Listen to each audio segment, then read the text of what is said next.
హరి ఓం. ప్రియ పుత్రి పుత్రులారా, ఇంతకుముందు ఒక వీడియోలో నేను రిఫర్ చేసి ఉన్నాను. ఇటీవలి సినిమా కన్నడ నటుడు ఉపేంద్ర తన స్వీయ దర్శకత్వంలో కథ, స్క్రిప్ట్ అన్నీ తానే అయ్యి నిర్మాణంలో భాగం కూడా ఉందనుకుంటాను. అతడు నటించి దర్శకత్వం వహించి తీసినటువంటి సినిమా యుఐ, యూనివర్సల్ ఇంటెలిజెన్స్. ఇప్పుడు ఏఐ ఉంది, ఆర్టిఫిషియల్ ఇంటెలిజెన్స్. ఆర్టిఫిషియల్ అంటే అది మానవ నిర్మితం, దైవ నిర్మితం గాక. ఇక్కడ ఇది యూనివర్సల్ ఇంటెలిజెన్స్.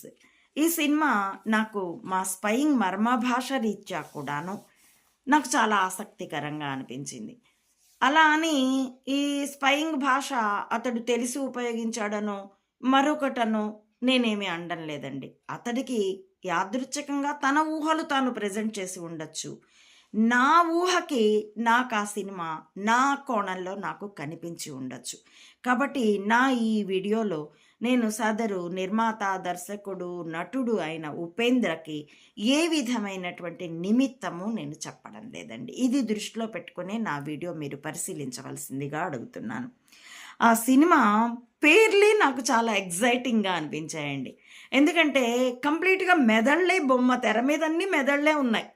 మెదళ్లే ఆయుధాలుగా యుద్ధాన్ని ఇండికేట్ చేస్తూ ఉన్నట్టుగా ఆ మెదళ్ళకి కెమెరా కన్నులు, లేకపోతే ఇట్లా రకరకాల వస్తువులు మెదళ్ళు ఇలా చుట్టూ చుట్టూ రకరకాల పర్మిటేషన్స్ అండ్ కాంబినేషన్స్తో మెదళ్ళు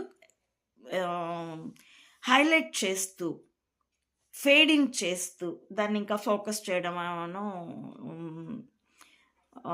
అంటే షూట్లో దానికి ఒక పరిభాష మాట ఉన్నదండి. దాన్ని జూమ్ ఇన్ చేస్తూ, ఒకప్పుడైతే హీరో హీరోయిన్ల ఫేస్లు క్లోజప్లో చూపిస్తూ మెదళ్ళని చూపిస్తే నాకు చాలా మజా అనిపించింది. మెదళ్ళ ఆయుధాలుగా యుద్ధానికి అదొక చక్కని పోలికలా అనిపించింది. దాంట్లో ఆ యూలో ఐ గీత ఉంటుంది. అది మామూలుగా అయితే మన సెల్లోను కంప్యూటర్లోను పవర్ బటన్ అలాగే ఉంటుంది. అక్కడ యూనివర్సల్ ఇంటెలిజెన్స్ కాబట్టి యూకి ప్రక్కన ఐ కాకుండా యూ మధ్యలో ఐ పెట్టారు. అది నరసింహస్వామి నామంలాగా కూడా కనిపిస్తుంది నాకు. పివి నరసింహారావు గారి మేధస్సు ఈ మెదళ్ళే ఆయుధాలుగా యుద్ధాన్ని ఆయన డిజైన్ చేసిన తీరు, ఆ వ్యవస్థను నిర్మించిన తీరు, తాను లేకపోయినా అది కొనసాగేటట్టుగా ఒక